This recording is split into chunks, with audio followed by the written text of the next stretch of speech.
I met her because of her son's health issues. Her son had a disease called Rickets. I asked, "Where is the child's father?" Mrs. Bai smiled and said, "He died at 32 from a fall at a construction site." Why did she suffer so much? In this life, she had two loved ones who caused her pain.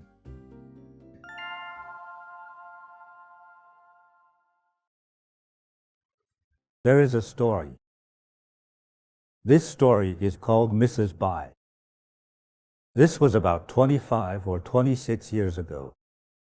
I met her because of her son's health issues. She used a wheelchair to push her son, who was in his 20s, to see me. Of course, I helped her. But her son did not recover to walk like a normal person. He could walk, but shakily. It was the first time this 20-something son had walked since he was born. His first time using his own feet. He had a disease called Rickets. His limbs were all curled up and bent. He was also extremely thin, like a skeleton. When he sat in the wheelchair, there were pillows stuffed in front and back.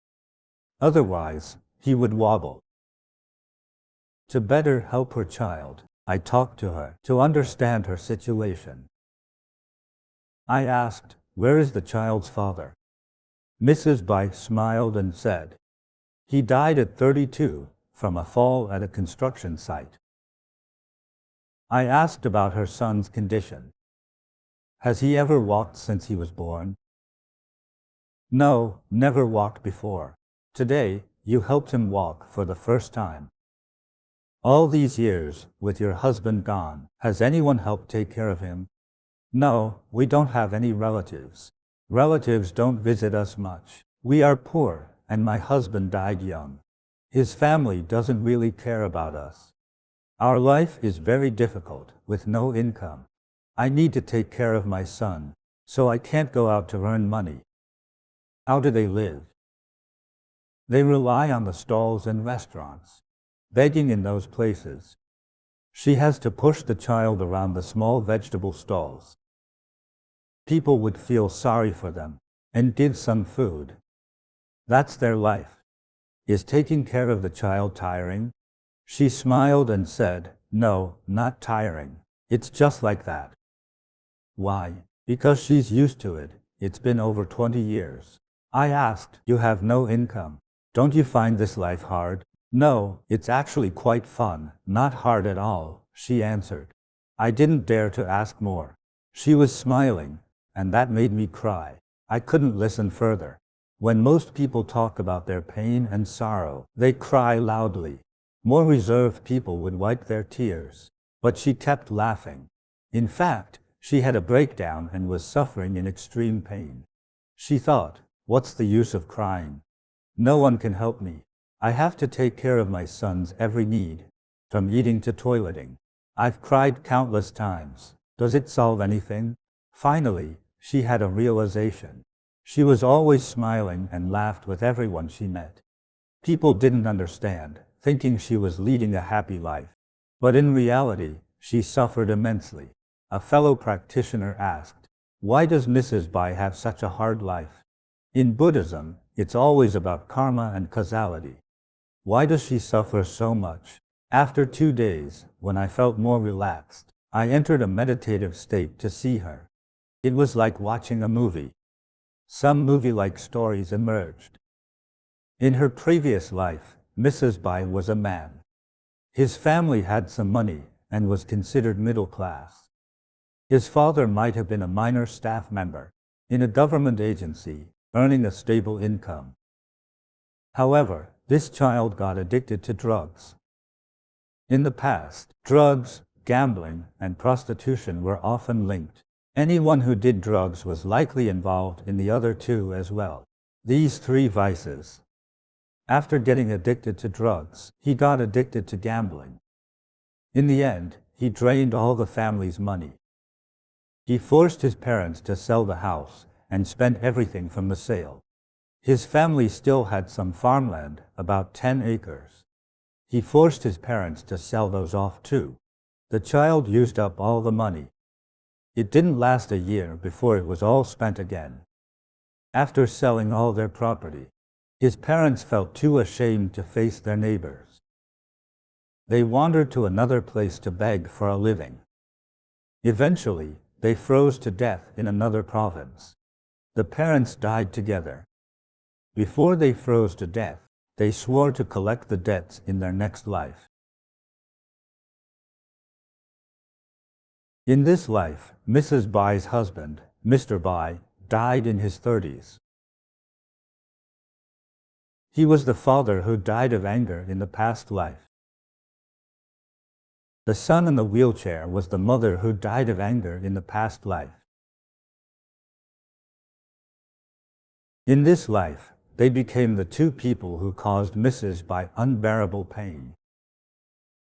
A fellow practitioner asked at that time, "Grandmaster, do you think in this life, their sorrow and debts can be settled and balanced?" I continued to look, but it was strange. Things kept spinning like a roulette wheel.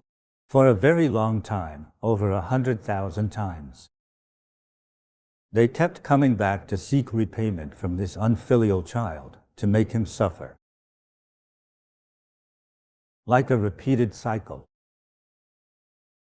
For such a tragic life experience like Mrs. Bai's, I thought enduring such suffering once would be enough. But it turns out there are over 100,000 more times. If you perform acts of good, the ratio of resulting merits is over 1 to 10,000. The same goes for acts of harm and the resulting karma, also over 1 to 10,000.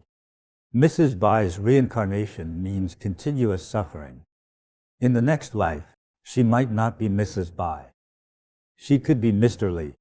The name changes, but the suffering remains the same. Many people undergo such punishment and suffering. A fellow practitioner, whom I met a few days ago, told me she had a very serious illness. She is a young lady. When I looked at her, I felt that something was not simple about her. Because there were dark shadows behind her that also resembled ancestral temples. I said, "Your illness is not simple. It seems related to your ancestors. It has a feeling of an ancestral temple." An image of a temple appeared and written there is ancestral temple. I asked the spirits, "What kind of temple is this? Why is it written there ancestral temple?" The spirits told me it's an issue with her ancestors. So I said, "Your problem is not simple. It's not just an illness. It might be related to your ancestors." She simply responded, "My grandfather's brother, my 5th great-uncle, and his descendants, several of them have died. And my grandmother passed away on her own birthday. Her grandmother died on her own birthday. After that, several of her relatives also died on her grandmother's birthday. They didn't die in the same year, but it's still terrifying, right? Who will die next? The more I think about it, the more afraid I get. I feel such pity. When I trace back the events, I think there might be a reason behind it. How did such a phenomenon come to be? Her great-grandparents might have been driven to death by her grandparents, especially by her grandmother. They wanted her grandmother to die on her birthday, not letting her celebrate her birthday, and also punish her grandfather's brothers. All of them encountered problems. What is this called? This is called ancestral debt collection. The sins of harming your parents. Your parents would blame you and then die with resentment. Resenting you, their descendant, or their son or daughter-in-law. The most troublesome part is that your descendants would face issues too, across generations. I don't know how many generations it'd take to settle the debt. Very terrifying. Everyone who heard it was horrified. Their hair stood on end from fear. This is very terrifying. But this is also the reality. If there is no debt from a past life, there is no encounter in this life. In this life, all your relatives, classmates, and neighbors that you get along with, you both have a relationship of mutual debts. With interactions come mutual debts. Why do married couples always argue? It's because of debt. They can even argue every day. Some have early realizations and say, let's split up. They get divorced to save their lives. And some argue until one of them suddenly dies. This is called death separation. Divorce is living separation. There are reasons behind all this. Mutual debts, right? When such fates come together, there is mutual debt. They become entangled, inseparable. Their bond is unbreakable. Fated encounters are either about settling debts or repaying kindness. Thus, when people meet and come together, it is a matter of fate. What kind of fate is it exactly? It's because of mutual debts. If you stole a piece of his bread in a past life, in this life, you might lose everything. Because the repayment ratio is over 1 to 10,000, the energy gets amplified. Like a trumpet, when I blow it, the mouth might be small, but the sound it produces is huge, it's infinite.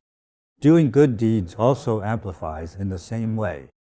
Some people say that offering incense to Buddha can bring abundant harvests. This is another example of do good, get good.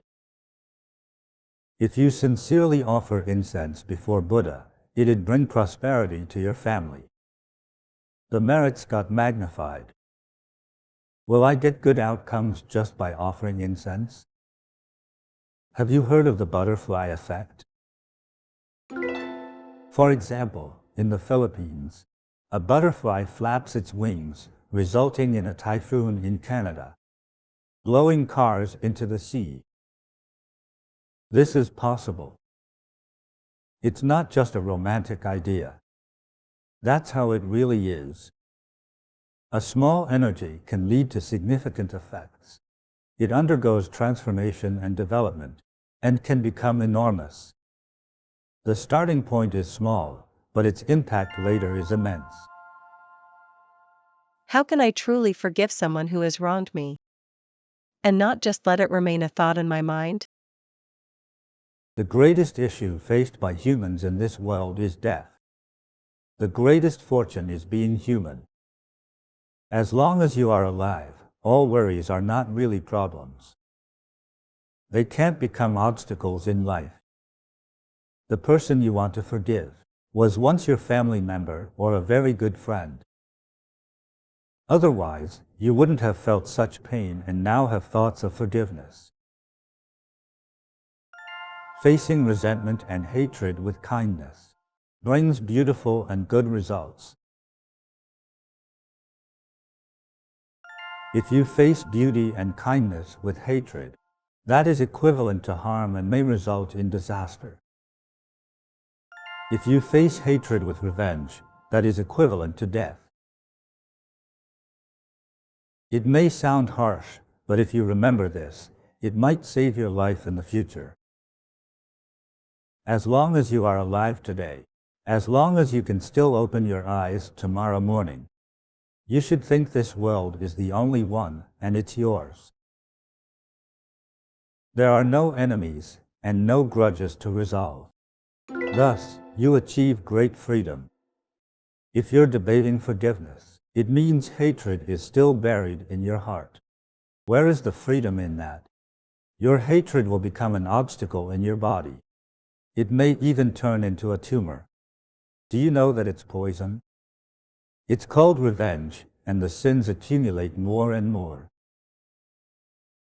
In the end, it drags you deeper and deeper.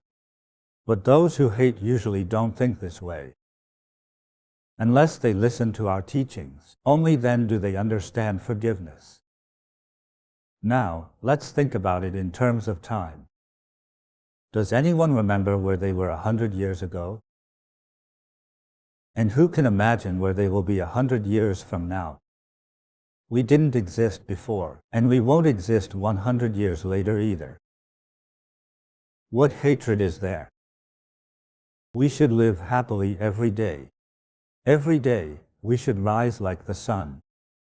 View all people and things in the world with the warmth of kindness. Forgive the entire world just like the sun. We will then attain happiness and peace.